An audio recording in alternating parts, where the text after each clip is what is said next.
नमस्कार दोस्तों, good evening. आज हम लोग फिर से नया चैप्टर स्टार्ट करेंगे। क्लास 9 का एनसीईआरटी जो सेकंड पार्ट है वो उसको हम लोग देखेंगे। जो उसमें दिया गया है कि भारत के भौतिक स्वरूप, ठीक है। तो भारत के भौतिक स्वरूप के बारे में पढ़ेंगे। इससे पहले जो चैप्टर हम लोगों ने पढ़ा उसमें हम लोगों ने देखा कि भारत जो है वो अफ्रीका कॉन्टिनेंट के पास था, जहाँ से वो टूट कर वो यूरेशियन प्लेट से जाकर मिला। तो आज हम लोग पूरा वो चीज़ पूरा हम लोग पढ़ेंगे कि किस प्रकार से भारत टूटा और किस प्रकार से एशियन जो यूरेशियन प्लेट है उसके साथ टक्कर हुआ, जिसके कारण हिमालय का निर्माण हुआ। तो इन सभी बातों का, इन सभी प्रश्नों का हल भी देखेंगे, ठीक है। और एक बेसिक नॉलेज जनरेट करेंगे, ठीक है। तो चलिए स्टार्ट करते हैं आज का क्लास, ठीक है। तो सबसे पहले हम लोग देखेंगे कि ये जो पृथ्वी है ना, ये पृथ्वी, ठीक है। तो शुरुआती दौर में कार्बोनिफेरस युग में पृथ्वी के सभी स्थलीय भाग, ठीक है, सभी स्थलीय भाग आपस में जुड़े हुए थे, ठीक है, आपस में जुड़े हुए थे। और इस स्थलीय भाग को बोला जाता था पेंजिया, ठीक है। ये जो स्थलीय भाग है ना, इसको बोला जाता था पेंजिया। और ये जो विशाल महासागर है, जो पृथ्वी जितने भी महाद्वीप के बाद में जितने भी क्षेत्र है ना, ये विशाल महासागर है, ठीक है। इसका नाम दिया गया था पैंथालसा, ठीक है, पैंथालसा, ठीक है। इसका नाम दिया गया था पैंथालसा, ओके, पैंथालसा। तो अब सबसे रोचक बात यह है कि जब सारा पृथ्वी एक साथ मिला हुआ था तो प्रभु ये अलग कैसे हो गया, ठीक है। क्योंकि आमतौर पर हम लोग अपने जीवन में सुनते हैं कि पत्थर चट्टान अलग हो गए हैं, ठीक है, घर टूट गया, ठीक है। लेकिन ये पृथ्वी जो स्थलीय भाग है ये कैसे टूटा, ये सबसे रोचक बात है, इसको जानेंगे, ठीक है। तो इसके टूटने के बहुत सारे वजह हो सकते हैं प्राकृतिक चीज में, ठीक है। जैसे कि हवाई विंड, जो विंड चलती है, ठीक है। पहला रीजन तो हम लोग विंड को मान सकते हैं, ठीक है, विंड चल रहा है उसके कारण। दूसरा, ये जो कॉन्टिनेंट है, ये जो महाद्वीप है ना, इसके चारों ओर क्या है, पानी ही पानी है। तो पानी के कारण क्या उत्पन्न होगा, संवहनीय धारा, ठीक है, जल का जो धारा रहेगा, ठीक है। तो इसके कारण भी अलग हो जाएगा, ठीक है। तो धीरे धीरे क्या होता है कि ये जो स्थलीय भाग है ना, ये टूटने लगता है, ठीक है, ओके। ये जो है स्थलीय भाग, ये टूटने लगता है और अलग हो जाता है। और अलग होने के कारण क्या बन गया, अभी जो हम लोग वर्तमान पृथ्वी को देखें तो अभी क्या है, अभी हम लोग देखते हैं कि ये जो है उत्तरी अमेरिका, इधर दक्षिणी अमेरिका, ठीक है, ये है यूरोप और इधर लगा है एशिया, जिसमें से हम लोग का भारत भी है। उसके बाद उसके ठीक नीचे ये है हम लोग का अफ्रीका कॉन्टिनेंट। उसके बाद ये जो साइड है इधर है ऑस्ट्रेलिया कॉन्टिनेंट, और ये हम लोग आर्कटिक बोलेंगे और इसको हम लोग ग्रीनलैंड बोलेंगे, ठीक है। तो वर्तमान परिस्थिति में अगर हम लोग देखें तो ये जो स्थलीय भाग जो एक साथ जुड़ा हुआ था, वो स्थलीय भाग टूटकर इतने 7 महादेशों में विभक्त हो गया, जिसको हम लोगों ने कल पढ़ा था, ठीक है। कल देखा था हम लोगों ने कि किस प्रकार भारत जो यहाँ पे अफ्रीका कॉन्टिनेंट के पास मेडागास्कर के पास था, वो टूटकर यूरेशियन प्लेट में जाके मिला था, ठीक है। अब हम लोग देखेंगे इसके आगे कि भारत जब मिलता है यूरेशियन प्लेट के साथ तो किस प्रकार से भारत, ठीक है, किस प्रकार से भारत में जो हिमालय पर्वत है, जो विशाल पर्वतमाला है, उसका निर्माण होता है, वो हम लोग देखेंगे, ठीक है। तो इससे पहले हम लोग वो देखें, तो उससे पहले हम लोग जानते हैं कि प्लेट जो है गति करता है। तो प्लेट कितने प्रकार के हैं, ठीक है, और किस प्रकार की गति करते हैं। तो सबसे पहले हम लोग जानेंगे अभिसारी प्लेट। कौन सा प्लेट, अभिसारी प्लेट। सबसे पहले हम लोग देखेंगे अभिसारी गति, ठीक है। अभिसारी गति किस प्रकार होता है, ठीक है, देखेंगे। ये देखिए, जब दो प्लेट, यानी जब दो प्लेट आपस में टकराती है तो इसको हम लोग बोलते हैं अभिसारी गति, ठीक है। और ये जो प्लेट टकरा रही है ना, इसके कारण क्या होता है, बहुत सारे भूकंप आएंगे, ठीक है, भूकंप आएंगे, ज्वालामुखी भी आने के चांसेस रहते हैं, सुनामी आएंगे। तो ये सारे प्राकृतिक घटनाएं होती है। ये जब दो प्लेटें आपस में टकराती है तो इसको हम लोग अभिसारी गति बोलेंगे। उसके बाद जब दो प्लेटें एक दूसरे से दूर जाती है, ठीक है, जब दो प्लेटें एक दूसरे से दूर जाएगी ना, तो इस गति को हम लोग बोलते हैं अपसारी गति, अपसारी गति, ठीक है। ये दो गति हो गया। और एक गति होता है जिसको हम लोग बोलते हैं रूपांतरित गति। तो रूपांतरित गति में क्या होता है, इसको भी हम लोग जानेंगे। इसमें क्या होता है कि जब दो प्लेटें जब दो प्लेटें एक दूसरे के समानांतर निकल जाती है, ठीक है, देखिए ये प्लेट नीचे आ रही है तो ये प्लेट ऊपर जा रही है, ठीक है, तो इसमें कोई विशेष हानि नहीं होता, लेकिन ये जो टक्कर जो अभिसारी करती है ना, इसके कारण बहुत ज्यादा क्या आता है, भूकंप आता है, ठीक है। और भूकंप के कारण क्या होता है, हम लोग जानते हैं ये प्राकृतिक आपदा जब भी आता है तो क्या होता है, पृथ्वीवासियों को जान माल की बहुत ही बड़ी मात्रा में हानि हो जाती है, ठीक है। अब हम लोग देखेंगे कि भारत, ठीक है, जो मेडागास्कर के पास था, अफ्रीका कॉन्टिनेंट के पास था, वो टूटकर जब यूरोशियन प्लेट से जाके मिला ना तो क्या हुआ, ठीक है। तो देखेंगे कि जब दो प्लेटें आपस में टकराती है तो क्या होती है, ठीक है।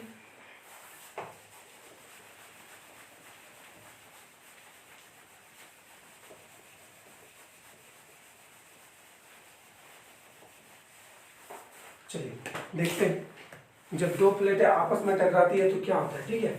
सबसे पहले दो प्लेट में से एक प्लेट ऐसा हो सकता है, ठीक है, ओके,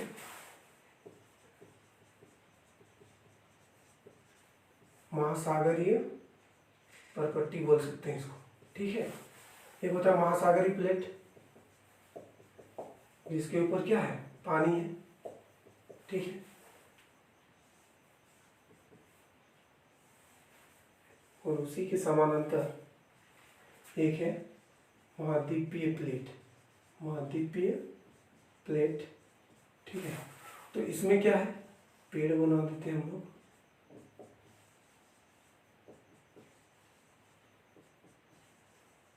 ठीक है, इसको हम लोग समझते हैं, ठीक है। जब दो प्लेट, यानी एक प्लेट होगा महासागरीय प्लेट और एक महाद्वीपीय प्लेट, जब दो प्लेट आपस में टकराती है तो क्या होता है, ठीक है। और अगर मान लेते हैं अगर दोनों प्लेट, दोनों ही क्या है, दोनों ही महाद्वीपीय प्लेट है तो क्या होता है, ये दोनों ही हम लोग जानेंगे। इसी से हम लोग का जो हिमालय है उसके निर्माण के बारे में पता चलेगा, ठीक है। ये भी है हम लोग का महाद्वीपीय प्लेट,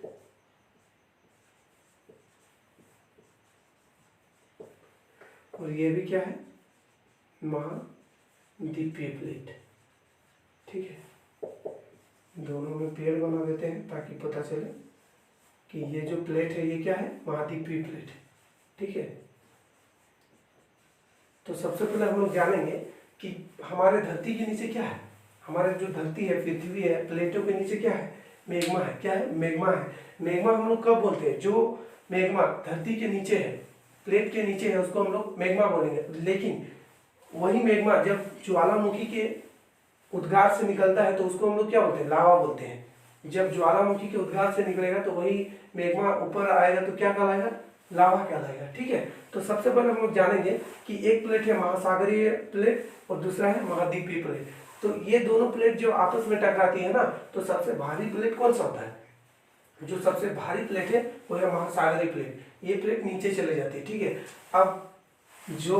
अब जब भी कोई प्लेट अगर नीचे जा रहा है, यानी कि कोई भी स्थलीय भाग, इतना बड़ा खंड जो नीचे जा रहा है, तो नीचे क्या है, मैग्मा है। और मैग्मा है तो क्या है, वहाँ पे तापमान सबसे ज्यादा है, और जब तापमान ज्यादा होगा नीचे तो कोई भी पैर रखने की भी जगह नहीं होगी, ठीक है। लेकिन जब ये जो स्थलीय भाग है ना, ये जब नीचे जा रहा है ना, तो नीचे क्या हो रहा है, लगभग उतने ज्यादा तापमान में ये भाग क्या हो रहा है, गल जा रहा है, ठीक है। और गलने के कारण क्या हो रहा है ना, ये जो भाग है ये निकलने के लिए बहुत ज्यादा क्या लगाता है, प्रेशर लगाता है। ये जो भाग है ये निकलने के लिए बहुत ज्यादा प्रेशर लगाता है और ये निकल जाता है। अंततः ये निकल जाता है किस रूप में, लावा के रूप में निकलेगा। किस रूप में, लावा के रूप में निकलेगा।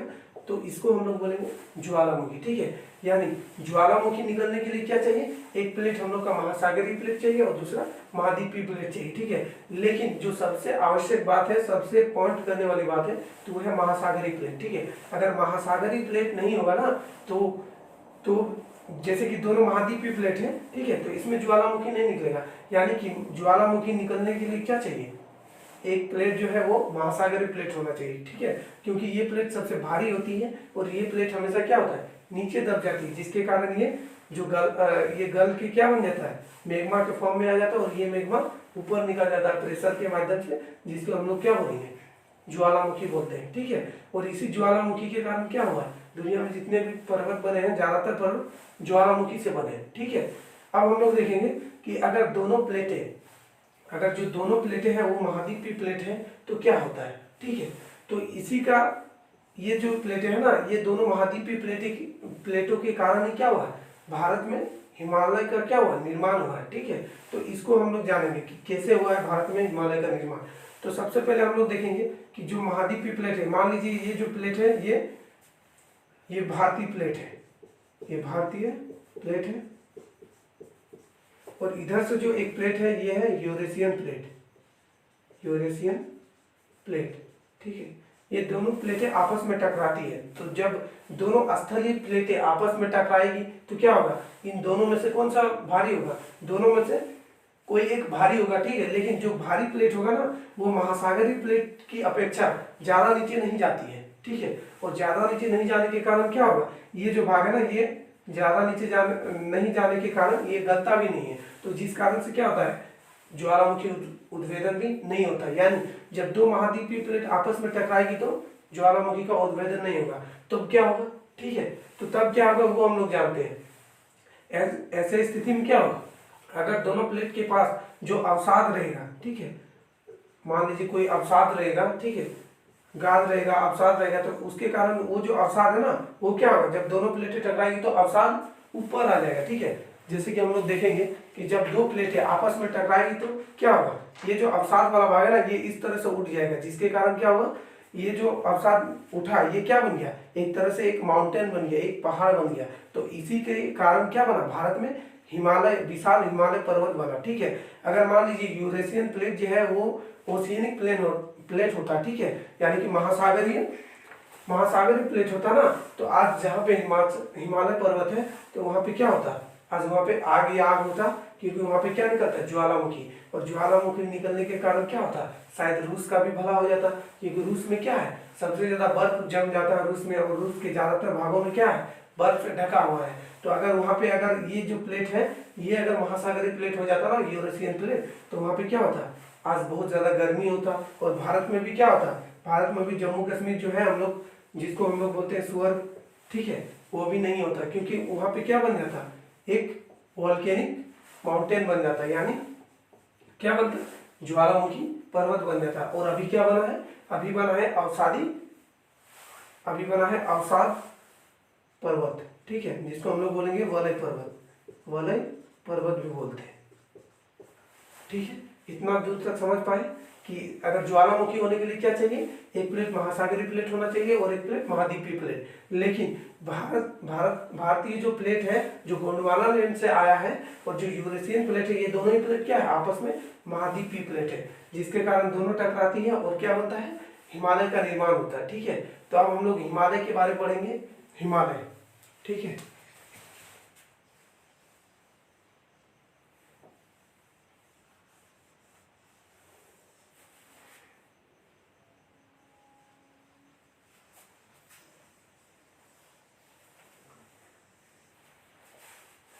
यह है इंडिया, ठीक है। हम लोगों ने देखा कि किस प्रकार से भारतीय प्लेट यूरेशियन प्लेट से जाके टकराया, और उसके बाद क्या हुआ, एक नया बलित और जलोढ़ मृदा वाली पर्वत बना, जिसको हम लोग क्या बोलते हैं, हिमालय। तो हिमालय को जो है ना, हिमालय को दो भागों में बांटे हैं, ठीक है। ज्यादातर भूगोलवेत्ताओं का कहना है कि हिमालय दो भागों में है, एक है मैन हिमालय, ठीक है, जो नीचे है, और उसके ऊपर जो है उसको हम लोग बोलते हैं ट्रांस हिमालय। क्या बोलते हैं, ट्रांस हिमालय, ट्रांस हिमालय, ठीक है। ये जो ट्रांस हिमालय है ना, इसको तीन भागों में बांटा गया है। कितने भागों में, तीन भागों में। पहला भाग क्या है, पहला है काराकोरम श्रेणी, पहला है काराकोरम श्रेणी, और इसी काराकोरम श्रेणी में क्या है, इंडिया के हाईएस्ट पीक माना जाने वाला K2 यहाँ पे है। कहाँ पे, K2। तो K2 जो है अगर इसको देखें अच्छे से तो K2 कहाँ पे है, ये LOC के बाहर है, यानी कि जो K2 है वो इंडिया को हम लोग अभी पूर्ण रूप से नहीं मान सकते, क्योंकि वो कहाँ पे है, LOC में है, पाक ऑक्युपाइड कश्मीर में है, ठीक है, लाइन ऑफ कंट्रोल के बाद है। तो इसीलिए अभी जो इंडिया के हाईएस्ट पीक है हम लोग मानेंगे, उसको हम लोग मानते हैं कंचनजंगा। कंचनजंगा, ये जो कंचनजंगा है ना, ये कहाँ पे है, सिक्किम में है, और ये किसका भाग है, ये बृहद हिमालय का भाग है। तो ट्रांस हिमालय का पहला भाग है काराकोरम श्रेणी, जिसमें आता है K2। ठीक है, ये जो K2 है ये कहाँ है, पाक ऑक्युपाइड कश्मीर में है। उसके बाद जो दूसरा नंबर पे आता है वो है लद्दाख श्रेणी, लद्दाख श्रेणी, लद्दाख श्रेणी। इसी लद्दाख श्रेणी में यहाँ पे यहाँ मिलता है नंगा पर्वत, नंगा पर्वत। ठीक है, और लद्दाख श्रेणी क्या है, ट्रांस हिमालय का दूसरा भाग है। और जो तीसरा भाग है उसको हम लोग बोलते हैं जास्कर श्रेणी, तीसरा भाग को हम लोग बोलेंगे जास्कर श्रेणी। और इसी जास्कर श्रेणी का जो तिब्बत में भाग आया है ना, तिब्बत में जो आया है उसको हम लोग बोलते हैं कैलाश पर्वत, इसी का भाग है कैलाश पर्वत, जहाँ पे भोले बाबा विराजमान है। ठीक है, कैलाश पर्वत, कैलाश पर्वत किसका भाग है, जास्कर श्रेणी का भाग है। ठीक है, यानी ट्रांस हिमालय का कितना पार्ट है, 3 भाग है। पहला है काराकोरम श्रेणी जिसमें K2 है, उसके बाद है लद्दाख श्रेणी, लद्दाख श्रेणी में नंगा पर्वत है। उसके बाद जो तीसरा भाग है उसको हम जास्कर श्रेणी, और इसी जास्कर श्रेणी को आगे बढ़ाते हुए यहाँ तिब्बत में क्या है, कैलाश पर्वत है। ठीक है, तो ये हम लोग का है ट्रांस हिमालय। बहुत सारे भूगोलवेत्ताओं का मानना है कि ये जो ट्रांस हिमालय है, ये जो मेन हिमालय है उससे पहले ही बन गया था। ठीक है, उसके बाद ये ट्रांस हिमालय बना था। तो बहुत सारे लोग मानते भी हैं कि ये मेन हिमालय का ही पार्ट है, और बहुत सारे लोग नहीं मानते कि ये मेन हिमालय का पार्ट है, तो इसको हम लोग अलग से भी पढ़ लिए। ठीक है, अब हम लोग देखते हैं मेन हिमालय यानी महान हिमालय, बृहद हिमालय। बृहद हिमालय इस तरह से, ठीक है, बृहद हिमालय, बृहद हिमालय के पर्वत पढ़ेंगे हम। बृहद हिमालय के पर्वत जो उत्तराखंड में है, उत्तराखंड में है, जो पहला पर्वत है उसको हम लोग बोलते हैं कामेत, कामेत पर्वत। उसके बाद है बंदर पूंछ, बंदर पूंछ। उसके बाद है केदारनाथ, फिर है बद्रीनाथ, फिर है नंदा देवी, फिर है त्रिशूल। तो ये सारे माउंटेन्स, ये सारे पर्वत कहाँ पे है, उत्तराखंड राज्य में है, जो किसका भाग है, बृहद हिमालय के भाग है। ठीक है, और इसी बृहद हिमालय का भाग यहाँ पे सिक्किम में है, जो कंचनजंगा है, कंचनजंगा। और ये जो बृहद हिमालय है ये अरुणाचल प्रदेश तक चला गया। ठीक है, बृहद हिमालय के जो बाद में आता है वो है मध्य हिमालय, ये है बृहद हिमालय। इसके बाद आने वाले हिमालय को क्या बोलेंगे, मध्य हिमालय, मध्य हिमालय। ठीक है, और इसके बाद मध्य हिमालय के बाद जो मध्य हिमालय में ही हम लोग का कौन सा श्रेणी मिलता है, इसी में पीर पंजाल श्रेणी मिलता है, पीर पंजाल श्रेणी। पीर पंजाल श्रेणी किसका भाग है, मध्य हिमालय का भाग है। ठीक है, उसके बाद मध्य हिमालय के निचले वाला भाग को हम लोग बोलते हैं शिवालिक, उसको बोलेंगे शिवालिक। इसी शिवालिक के बाद से सभी नदियां, हिमालय से जितने भी नदियां निकलती हैं, इसी शिवालिक के बाद से ये नदियां कहाँ प्रवेश करती है, मैदानी भाग में। ठीक है, क्योंकि हम लोग जानते हैं कि ये जो पर्वत है ये क्या है, वलित पर्वत है, अवसाद पर्वत है। ये जो पर्वत बना ये किससे बना, भारतीय प्लेट और यूरेशियन प्लेट की टक्कर से बना, क्योंकि वहाँ भारतीय प्लेट और यूरेशियन प्लेट के बीच में कौन सा सागर आ गया, तेथिस महासागर, तेथिस महासागर, जिसके कारण इस सागर के अंदर जितने भी गाद मृदा था सब क्या बन गया, एक पर्वत के रूप में बन गया। दबाव के कारण क्या बन गया, एक पर्वत के रूप में बन गया, जिसके कारण ये क्या है, यहाँ पे इन सारे पर्वतों से जितनी भी नदियां निकलती क्या लेके आती है, गाद लेके आती है, जो क्या करता है, जलोढ़ मृदा बनाता है। और कहाँ पे, भारत का उत्तर मैदान, भारत का उत्तरी विशाल मैदान इन्हीं नदियों के कारण बना है, जिसका विस्तार है पश्चिम में पंजाब हरियाणा से लेके पूरब में असम तक, पश्चिम बंगाल, बिहार, यूपी, झारखंड, इन सारे क्षेत्रों को मिलाकर ये जो क्षेत्र बना है ये है भारत का उत्तर विशाल मैदान। इसी मैदान में जलोढ़ मृदा पाई जाती है, जिसके कारण क्या है आज हम लोग का भारत क्या बन गया, खाद्यान्न के क्षेत्र में आत्मनिर्भर बन गया। नहीं तो इससे पहले भारत में क्या था, भारत को अनाज किसी और देश से मंगवाना पड़ता था। लेकिन इन नदियों के कारण ये जो मैदानी भाग बना, इससे क्या हुआ, गेहूं और धान की खेती बहुत ज़्यादा की जाती है, गेहूं और धान की खेती बहुत ज़्यादा की जाती है। ठीक है, इससे बहुत सारा बेनिफिट हुआ।